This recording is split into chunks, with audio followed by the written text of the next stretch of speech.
ये कहानी है कमला की। वो एक बड़े सेठ धीरज दीवान के यहाँ नौकरानी का काम करती थी।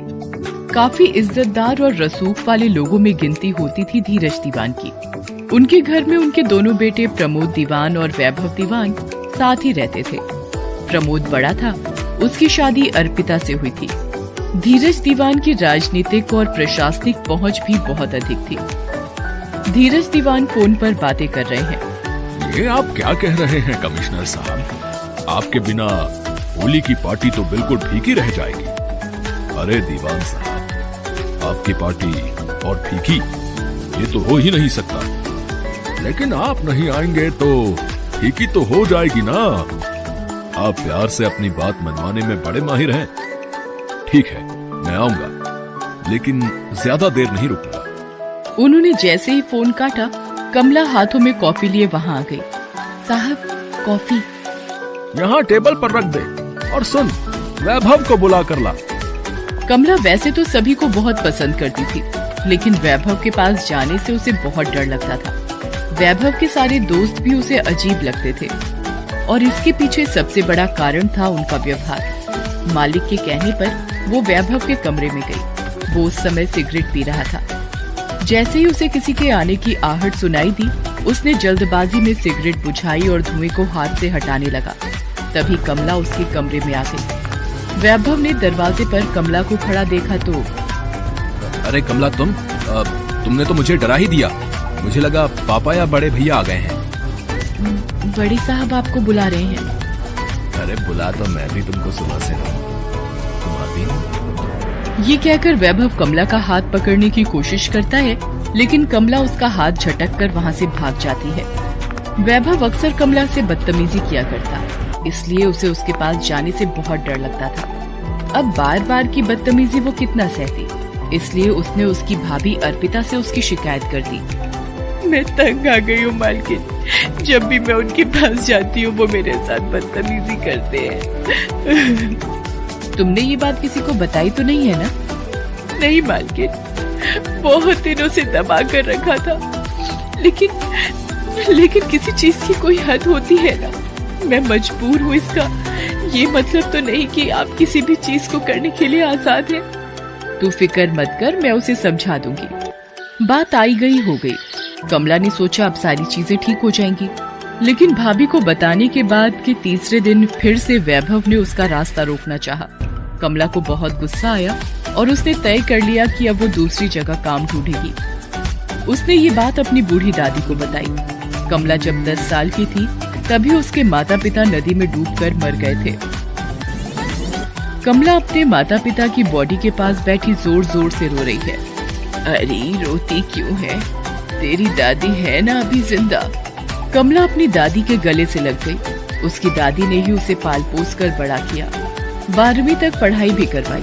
वो उसे आगे पढ़ाना चाहती थी, लेकिन पिछले 7 साल से उसकी दादी बिस्तर पर थी। उनको लकवा मार गया था। उनके हाथ पैर बिल्कुल काम नहीं करते थे और मुंह भी टेढ़ा हो गया था। वो बोलती तो थी, लेकिन बहुत अस्पष्ट। उसकी दादी ही पहले धीरज दीवान के यहाँ काम किया करती थी। दादी की ऐसी हालत के बाद से ही वो सेठ के यहाँ काम पर जाने लगी थी। दादी, मैंने तय कर लिया है, अब मैं उस सेठ के यहाँ काम नहीं करूंगी।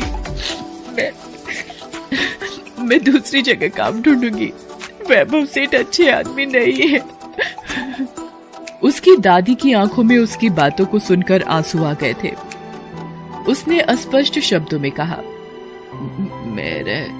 मेरा कारण ही तुम्हें ये सब झेलना पड़ता है ना। भगवान मुझे ऊपर बुला ले। तू ऐसी बातें मत कह दादी, तेरे अलावा मेरा और कौन है? कमला ने काम छोड़ दिया। वो दूसरी जगह काम ढूंढने लगी। 2 दिन हो गए, उसे कहीं काम नहीं मिला। इधर 2 दिन जब कमला काम पर नहीं आई, तो धीरज दीवान ने उसके बारे में पूछा। किसी को ये पता ही नहीं था कि उसने काम छोड़ दिया है। 2 दिन बाद होली थी। घर पर बहुत काम पेंडिंग था।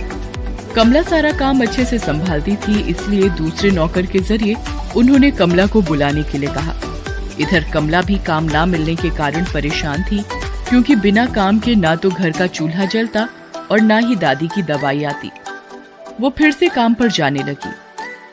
होली के दिन की बात है। सभी होली के रंग में डूबे हुए थे।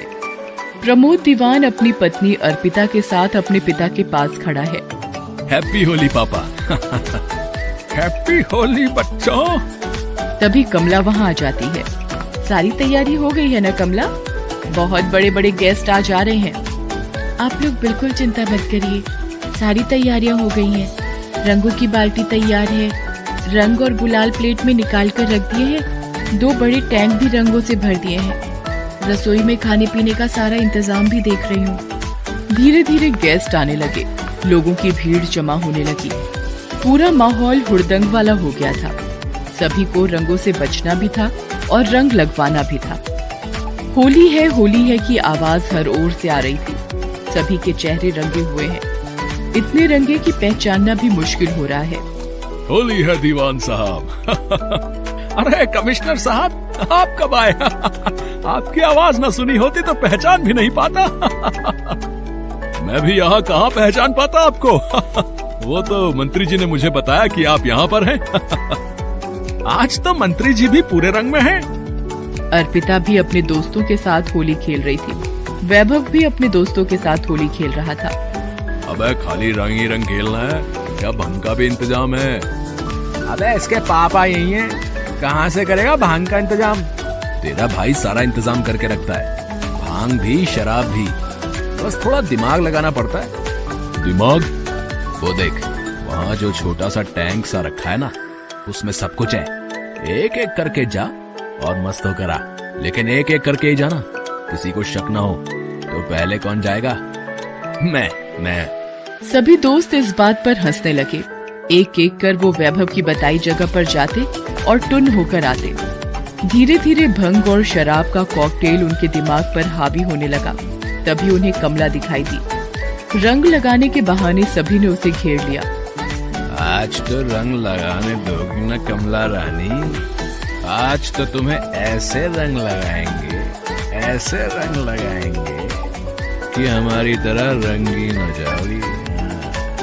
तभी वैभव के एक दोस्त ने उसके ऊपर जबरदस्ती रंग से भरी बाल्टी उड़ेल दी। 1-2 दोस्त तो उसके गाल पर गुलाल मलने लगे। अरे मुझे नहीं खेलना है आप लोगों के साथ रंग। क्यों मुझे परेशान कर रहे हैं आप लोग?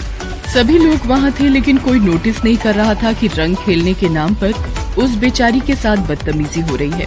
तभी वैभव ने भी उसके साथ होली के नाम पर बदतमीजी शुरू कर दी। वो बेचारी परेशान हो रही थी। इस बीच उसके दोस्त लोग कमला की तस्वीरें लेने लगे और वीडियो भी बनाने लगे। अबे लेफ्ट गाल बच गया, ठीक से लगाना रंग, अच्छी फोटो आएगी।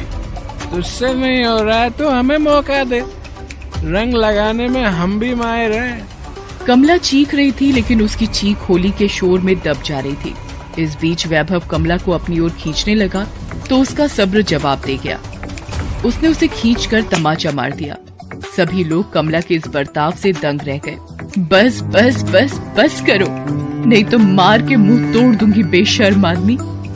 तेरी इतनी हिम्मत, तूने मुझ पर हाथ उठाया। शुक्र मना, मैंने सिर्फ हाथ उठाया है, तेरी हत्या नहीं की है। तभी वहाँ धीरज दीवान भी आ गए। चुप रहो और अपनी औकात में रहो, नौकरानी हो तुम इस घर की।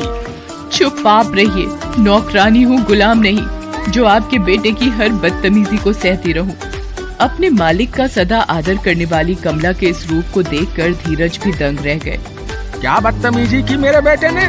ये लोग मालिक और नौकर की दूरी मिटाकर तुम्हारे साथ होली खेल रहे हैं, तो इसमें तुम्हें क्या आपत्ति है?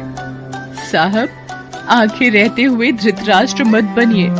होली के नाम पर एक अबला, एक मजबूर की असमत के साथ खेलने की कोशिश को दूरी मिटाना कहते हैं आप? मैं तंग आ गई हूँ आपके बेटे की बदतमीजी से। जब देखो तब हाथ पकड़ लिया, जब मौका मिला रास्ता रोक लिया, जब मौका मिला छेड़ने लगे। मैंने भाभी से भी इसकी शिकायत की, लेकिन वो भी सब सुनकर ऐसे चुप हो गई कि कुछ हुआ ही नहीं। अरे कल को आपकी बहू को कोई छेड़ेगा तो क्या इसे आप दूरी मिटाना कहेंगे? बकवास बंद कर, मैं सब समझती हूँ। तुम 2 कौड़ी के लोगों की चाल को, मालिक को फंसाओ और पैसे ऐंठो। अरे आपका पैसा आपको मुबारक, रखे रहिए अपनी तिजोरी में। हम मजदूर हैं, हमें मेहनत के पसीने की रोटी पचती है। इज्जत बेचकर जिन्हें नींद आती हो उन लोगों में हम नहीं। ये सब देखकर कमिश्नर साहब और मंत्री जी भी एकदम शॉक्ड थे। ये सब क्या है दीवान साहब? कौन है ये लड़की? साहब नाम तो मेरा कमला है, लेकिन मैं आज खुद को द्रौपदी महसूस कर रही हूँ। वो द्रौपदी जिसे भरे दरबार में अपमानित किया जा रहा है और सारे समाज के रक्षक होली के नाम पर ये बदतमीजी देख रहे हैं। आप तो कमिश्नर हैं, पूरी कानून व्यवस्था आपके हाथ में है। यहाँ मंत्री जी हैं जो कानून बनाते हैं। अरे कोई ऐसा कानून बना दीजिए कि गरीबों की कहीं सुनवाई नहीं होगी। आप कोई ऐसी व्यवस्था कर दीजिए कि बड़े लोगों की बिगड़ी औलादों को किसी को भी छेड़ने की छूट होगी। कर सकते हैं आप ऐसा? बोलिए, कर सकते हैं? नहीं ना, तो फिर आपके सामने मेरे साथ इतनी देर से जो हो रहा है उसे क्यों नहीं देखते साहब? क्यों नहीं देखते? क्या पापा, क्या अंकल, आप लोग इस दो कौड़ी की लड़की की क्या बात सुन रहे हैं? मैंने कोई बदतमीजी नहीं की है, बस होली खेल रहे थे हम।